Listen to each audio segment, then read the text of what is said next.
नमस्कार किसान भाइयों, एमडी किसान पॉइंट यूट्यूब चैनल में आपका स्वागत है। मिडिल ईस्ट युद्ध का असर भारतीय बासमती का निर्यात हुआ प्रभावित है। जी हाँ किसान भाइयों, आपको बता दें कि मिडिल ईस्ट में अमेरिका, इजराइल और ईरान के बीच बढ़ते युद्ध का असर दुनिया भर पर पड़ रहा है, लेकिन सबसे ज़्यादा असर की बात करें तो भारतीय कृषि जिन्सों पर इसका असर पड़ा है। किसान भाइयों, आपको बता दें कि भारतीय चावल का निर्यात प्रभावित होने से बासमती खास तौर पर चावल के भाव में काफ़ी गिरावट देखने को मिली है। और आने वाले दिनों में अगर युद्ध लंबा खींचता है तो भारतीय कृषि उत्पादकों पर इसका बड़ा असर पड़ेगा।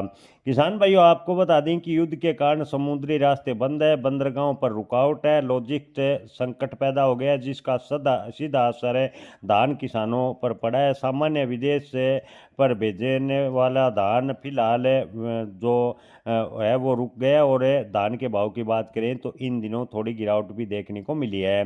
भारत दुनिया में सबसे ज़्यादा बासमती चावल का निर्यात करता है, जिसमें सबसे बड़ा हिस्सा मिडल ईस्ट के देश जैसे ईरान, सऊदी अरब, इराक, यूएई और कुवैत को किया जाता है। ईरान अकेले ही काफ़ी मात्रा में बासमती खरीदता है, लेकिन अब युद्ध के कारण समुद्री रास्ते खासकर होर्मुज़ जल्द डमरू मध्य और खाड़ी इलाकों में जहाज़ों की आवाजाही रुक गई है। बंदरगाह बंद है, जहाज नहीं चल रहे और माल ढुलाई की लागत दुगनी तिगुनी हो गई। अनुमान है कि करीब 4 लाख टन बासमती चावल या तो भारतीय बंदरगाहों पर अटका हुआ है या समुद्री रास्तों में ही फंस गया है। यानी चावल निर्यात पर सबसे ज़्यादा असर पड़ा है और नए निर्यात के ऑर्डर लगभग बंद है।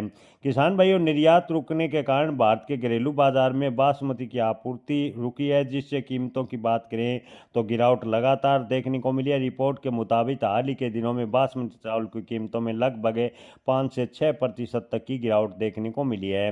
कुछ जगहों पर प्रति क्विंटल की बात करें तो 400 से 800 रुपये प्रति क्विंटल तक की बड़ी गिरावट देखने को मिली है। भारत के पंजाब और हरियाणा के किसान ज़्यादातर बासमती चावल उगाते हैं। अच्छी कीमत की उम्मीद में अच्छी मेहनत की ली थी, लेकिन अब मिलर्स और व्यापारी कम भाव पर धान खरीद रहे हैं। यदि यदि स्थिति लंबे समय तक यही बनी रही तो आने वाले सीजन में बासमती की बुआई पर भी इसका असर पड़ेगा और बासमती किसानों को इसका बड़ा खामियाजा अब की बार भुगतना पड़ सकता है। किसान भाई उम्मीद करते हैं कि मिडल ईस्ट में जो तनाव है वो कम हो, ताकि बासमती का निर्यात एक बार फिर से सुचारू हो और किसानों को अच्छे भाव मिल सके। जय किसान, धन्यवाद।